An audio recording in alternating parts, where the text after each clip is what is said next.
وَهُوَ الَّذِي خَلَقَ السَّمَاوَاتِ وَالْأَرْضَ فِي 6 أَيَّامٍ وَكَانَ عَرْشُهُ عَلَى الْمَاءِ لِيَبْلُوَكُمْ أَيُّكُمْ أَحْسَنُ عَمَلًا وَلَئِن قُلْتَ إِنَّكُمْ مَبْعُوثُونَ مِنْ بَعْدِ الْمَوْتِ لَيَقُولَنَّ الَّذِينَ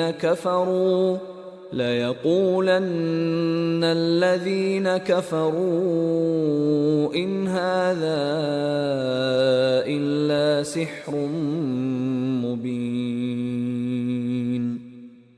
اور وہی تو ہے جس نے آسمانوں اور زمین کو 6 دن میں بنایا، اور اس وقت اس کا عرش پانی پر تھا۔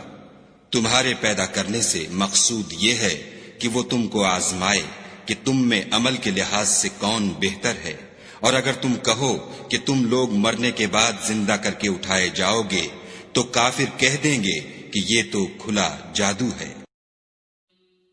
And it is he who created the heavens and the earth in 6 days, and his throne had been upon water, that he might test you as to which of you is best indeed.